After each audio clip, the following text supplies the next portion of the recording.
Assalamualaikum warahmatullahi wabarakatuh. Perkenalkan, nama saya Satrianti, saya dari kelas Matematika 3B dengan NIM 10536110339. Terima kasih atas kesempatan yang diberikan. Baik, materi yang akan saya presentasikan pada kesempatan ini adalah Classroom Assessment atau penilaian kelas. Adapun materi-materi yang terdapat di dalam Classroom Assessment ini adalah materi pertama yang akan saya bahas adalah pengertian penilaian kelas, kedua tujuan penilaian kelas, ketiga fungsi penilaian kelas, keempat objek hasil evaluasi belajar, kelima manfaat dan keunggulan penilaian kelas, keenam prinsip-prinsip penilaian kelas, ketujuh mekanisme dan prosedur penilaian kelas, kedelapan jenis-jenis penilaian kelas, kesembilan strategi penilaian kelas. Baik, materi pertama adalah pengertian penilaian kelas. Penilaian berbasis kelas ini adalah penilaian yang dilakukan oleh guru dalam rangka proses pembelajaran, proses pengumpulan, dan penggunaan informasi hasil belajar peserta didik yang dilakukan oleh guru untuk menetapkan tingkat pencapaian dan penguasaan peserta didik terhadap tujuan pendidikan. Dalam artian di sini adalah standar kompetensi, kompetensi dasar, dan indikator pencapaian hasil belajar. Selanjutnya, penilaian kelas ini bertujuan untuk apa? Tujuan penilaian kelas ini adalah untuk mengetahui kemajuan dan hasil belajar peserta didik. Kedua, mendiagnosa kesulitan belajar. Ketiga, memberikan umpan balik atau perbaikan proses pembelajaran. Kemudian ada untuk menentukan kenaikan kelas. Kelima, memotivasi belajar siswa dengan cara mengenal dan memahami diri dan merangsang untuk melakukan usaha perbaikan. Kemudian, fungsi penilaian kelas. Fungsi penilaian kelas ini sebagai bahan pertimbangan dalam menentukan kenaikan kelas, sebagai umpan balik dalam perbaikan program pengajaran. Kemudian, penilaian kelas ini berfungsi sebagai alat pendorong dalam meningkatkan kemampuan peserta didik. Kemudian, sebagai alat untuk peserta didik dalam melakukan evaluasi terhadap kinerjanya serta bercermin diri atau introspeksi diri. Kemudian, materi yang akan kita bahas selanjutnya adalah objek evaluasi hasil belajar. Ini terdapat dalam 3 ranah. Yang pertama adalah ranah kognitif, kedua ranah psikomotorik, ketiga ranah afektif. Dalam ranah pertama adalah ranah kognitif. Ranah kognitif ini adalah ranah yang mencangkup kegiatan mental atau otak. Dalam ranah kognitif itu sendiri ada 6 jenjang proses berpikir. Yang pertama adalah pengetahuan, kedua pemahaman, ketiga penerapan, keempat analisis, kelima sintesis, dan yang keenam adalah penilaian atau penghargaan atau evaluation. Ranah selanjutnya yakni ranah afektif. Di dalam ranah ini berkaitan dengan sikap dan nilai. Beberapa pakar menyatakan bahwa sikap seseorang dapat diramalkan perubahannya bila seseorang telah memiliki penguasaan kognitif tingkat tinggi.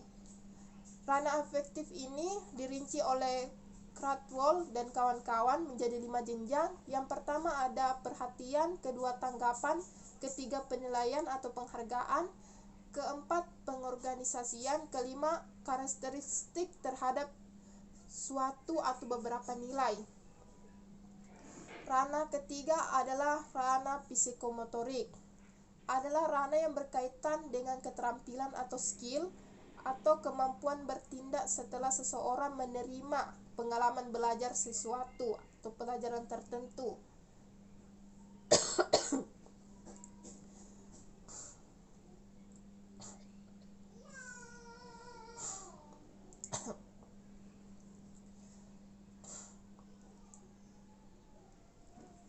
Ranah psikomotorik. Di dalam ranah psikomotorik sendiri ada 7 tingkatan. Yang pertama adalah persepsi, kedua kesiapan, ketiga gerakan terbimbing, keempat gerakan terbiasa, kelima gerakan kompleks, keenam adalah penyesuaian pola gerakan. Kemudian materi yang selanjutnya yang saya akan jelaskan adalah manfaat penilaian kelas. Adapun manfaat penilaian kelas ini adalah umpan balik bagi siswa dalam mengetahui kemampuan dan kekurangannya sehingga menimbulkan motivasi untuk memperbaiki hasil belajarnya. Memantau kemajuan dan mendiagnosis kemampuan belajar siswa sehingga memungkinkan dilakukannya pengayaan dan remediasi untuk memenuhi kebutuhan siswa sesuai dengan kemajuan dan kemampuannya. Kemudian memberikan masukan kepada guru untuk memperbaiki program pembelajarannya di kelas. Kemudian manfaat penilaian kelas selanjutnya adalah memungkinkan siswa mencapai kompetensi yang telah ditentukan walaupun dengan kecepatan belajar yang berbeda-beda. Keunggulan penilaian kelas. Adapun ini keunggulannya adalah pengumpulan informasi kemampuan belajar baik formal maupun non formal diadakan secara terpadu dalam suasana yang menyenangkan serta senantiasa memungkinkan adanya kesempatan yang terbaik bagi siswa untuk menunjukkan apa yang dia ketahui serta mampu dikerjakan siswa. Kemudian ini keunggulan selanjutnya adalah pencapaian hasil belajar siswa tidak dibandingkan dengan prestasi kelompok ya, tetapi lebih dibandingkan dengan kemampuan sebelumnya atau kriteria pencapaian kompetensi, standar kompetensi, dan level pencapaian nasional dalam rangka membantu anak mencapai apa yang ingin dicapai, bukan untuk menghakiminya. Keunggulan selanjutnya adalah pengumpulan informasi menggunakan berbagai cara agar kemampuan belajar siswa dapat terdeteksi secara lengkap. Kemudian siswa perlu dituntut agar dapat mengeksplorasi dan memotivasi diri untuk mengerahkan semua potensi dalam mengatasi semua masalah yang dihadapi dengan caranya sendiri, bukan sekedar melatih siswa memilih jawaban yang tersedia. Kemudian keunggulannya untuk menentukan ada tidaknya kemampuan belajar dan perlu tidaknya bantuan secara berencana, bertahap, dan berkesinambungan berdasarkan fakta dan bukti yang cukup akurat. Kemudian ada prinsip-prinsip penilaian berbasis kelas. Ini ada dua prinsip. Yang pertama ada prinsip-prinsip umumnya, kedua adalah ada khususnya. Baik, yang umumnya di sini berorientasi pada kompetensi, di mana penilaian mengacu pada kompetensi yang dimuat dalam kurikulum. Semua kompetensi yang tumbuh kembangkan pada diri peserta didik mendapat peluang sama untuk dinilai. Kemudian mengacu pada patokan penilaian, mengacu pada hasil belajar sebagai kriteria yang ditetapkan. Kemudian ada prinsip ketuntasan belajar. Pencapaian hasil belajar ditetapkan dengan ukuran dan tingkat pencapaian kompetensi yang memadai serta dapat dipertanggungjawabkan sebagai prasyarat penguasaan kompetensi lebih lanjut.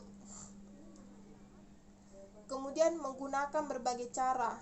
Di sini ada pengumpulan informasi menggunakan berbagai cara untuk memantau kemajuan dan hasil belajar peserta didik.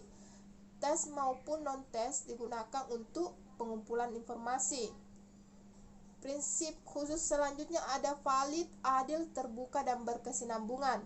Penilaian memberikan informasi yang akurat tentang hasil belajar peserta didik, adil terhadap peserta didik, terbuka bagi semua pihak, dan dilaksanakan secara terencana, bertahap, dan terus-menerus, memperoleh gambaran tentang perkembangan peserta didik sebagai hasil kegiatan. Sedangkan prinsip itu tadi prinsip umumnya. Sekarang prinsip khususnya. Prinsip khususnya di sini adalah pelaksanaan penilaian berbasis kelas ini hendaknya dalam suasana yang bersahabat dan tidak mengancam. Kemudian semua siswa memperoleh kesempatan dalam perlakuan yang sama dalam mengikuti pembelajaran dan selama proses penilaian. Kemudian siswa memahami secara jelas apa yang dimaksud dalam penilaian. Kemudian kriteria untuk membuat keputusan atas hasil penilaian hendaknya disepakati dengan orang tua atau wali. Itu adalah prinsip-prinsip khususnya. Kemudian kita beralih ke mekanisme dan prosedur penilaian berbasis kelas. Adapun penilaian hasil belajar pada jenjang pendidikan dasar dan menengah dilaksanakan oleh pendidik, satuan pendidikan, dan pemerintah. Kemudian perencanaan strategi penilaian oleh pendidik dilakukan pada saat penyusunan silabus yang penjabarannya merupakan bagian dari rencana pelaksanaan pembelajaran atau biasa disebut RPP. Ulangan tengah semester dan ulangan akhir semester dan ulangan kenaikan kelas oleh pendidik di bawah koordinasi satuan pendidikan. Kemudian penilaian hasil belajar peserta didik pada mata pelajaran dalam kelompok, mata pelajaran ilmu pengetahuan dan teknologi yang tidak diujikan pada UN, dan aspek kognitif maupun aspek psikomotorik untuk kelompok mata pelajaran kewarganegaraan dan kepribadian yang dilakukan oleh satuan pendidikan melalui ujian sekolah atau madrasah untuk memperoleh pengakuan atas prestasi belajar dan merupakan salah satu persyaratan kelulusan dari satuan pendidikan.